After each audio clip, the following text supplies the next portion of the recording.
Hey everyone, welcome back to another bullet journal overview and sort of setup for the month. This is for the month of January. If you are new to my channel, I bullet journal in Erin Condren Hardbound notebooks. They're lined. This is kind of the way I do it. I do it mostly with pencil. It's a lot of like budgeting and a lot of things like that, and yeah, so this is kind of how I plan and how I bullet journal. So I hope you guys enjoy. So I have the turquoise one, of course, and we are now into January. So I have the little bookmark here to line it up. So I'm trying a lot of different things in January. I went onto Pinterest and I looked up a lot of different inspiration and a lot of different spreads. So I did pull in a lot of inspiration from Pinterest this month and a lot of different things that I am super excited to kind of share with you guys. And I already have things that I am interested in trying for next month. So I'm super excited about. Sorry, I just had to change memory cards. That memory card was full, which was crazy. So my theme for January is mostly just like blue and purple and like snow and stuff like that. But the only really things I incorporated mostly were blue and purple. So I did a little bit of like designing along the edges here, but I just did kind of a little cap here and did Hello January. Very just basic pencil. I didn't want to color in it too much. I just wanted it to be very black and white for the first page. The second page here, I did change. Typically I would do a huge quote over here, but I really liked the way that I kind of made my own sort of squared off, I don't even know what to call this. I'm not even thinking straight, but I did do some snowflakes up top, and I wanted to do goals for each month. So I have some goals that I want to try and accomplish this month. So far, I know I'm not going to be able to finish my book, but I'm going to try.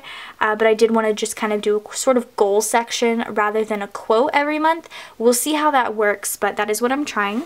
I'm also trying a new monthly view. I realized the monthly view that I had wasn't really working for me because I just crossed it off. So that's kind of what I'm doing. So obviously today is Sunday the 6th, or no, Sunday the 7th. I have this backwards. Saturday was the 6th. Today's Sunday the 7th. I haven't bullet journaled yet today. But I've been just crossing them off every single day, and I kind of like that a little bit better. I think that works the best for me as far as my monthly view. And I don't know if you can tell, but I'm also trying some sort of new fonts as well. A little handwriting kind of. And then I have my bills down here. I'm going to change this for sure next month because I do not like the way I'm doing it. I'm doing it the same way I always have with the little check boxes next to the bill dues. That's just kind of what I'm doing. I'm going to change it next month.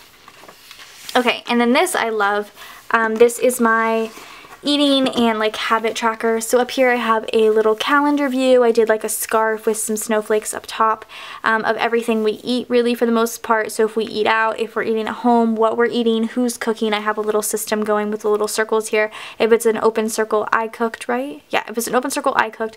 If it's like checks in the circle, Brian cooked. And then if it's filled in, we went out to eat. Obviously we've ate out 3 times so far this month because we had Chipotle one night and then, you know, we had a wedding and rehearsal dinner and things like that. So it's been kind of nice. But there's that. And then I also have my daily tracker here. I am going to switch to a mood tracker. So some of these, like the positive mood, are going to be taken out because I'm going to try something a little bit different next month. But the way I do this, I really like it, how it goes back and forth. And it ends up looking really cool. Let me see if I can find December's for you guys because I like the way that one looks. It just looks really cool the way it ends up filling out. So I have a no spend, positive mood, eating at home, dish free, bullet journaling, makeup on, Instagram, my planner Instagram, and then both of the YouTube channels. I might nix some things next month, but I wanted to keep them sort of the same as far as this month, and I do like the way that this turned out.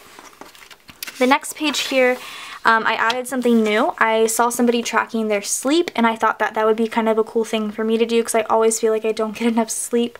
The way that they did it, they wrote every single number, every single line, which when I was first thinking about that, I was like, oh, that's kind of stupid. Like, might as well just like have a basic tracker and then, you know, follow along, which as you can see, I went like to bed at like 12 and woke up at 7 that day. But I also think I do want to do the numbers on each and then maybe use like a highlighter or something. I need to go out and purchase a pack of highlighters because I do think this is kind of dumb. I want to finish it this month, but I do want to try to use maybe a highlighter next month and do all the numbers down the side. I think that would be fun. Down here in my social media tracker, this has essentially stayed the same. I just track my follower count for the most part, and then I have a little list of goals down here. The next page here is just confusing, and I don't even know why I'm explaining it, but I have my debt up here, which I'm practicing a banner. This has always been the same. I'm also tracking my credit score. I'm tracking it the 1st, 15th, and the 31st. Some people are going to comment and be like, don't look at your credit score. Credit Karma, if you use Credit Karma, which is an app, you can track your credit score without it affecting your credit at all, because checking it can affect your credit.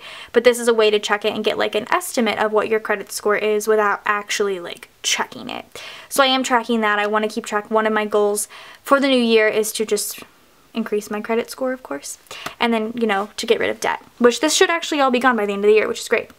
Well, not all of it, but most of it. This is going to make no sense to you, which is totally fine. I have a savings tracker over here, which, like I said, is going to make no sense. Even now, looking at it, it makes no sense to me even. I'm definitely going to change it and do sort of like a bar graph next month, and I'll explain it a little bit better next month. Just a savings tracker.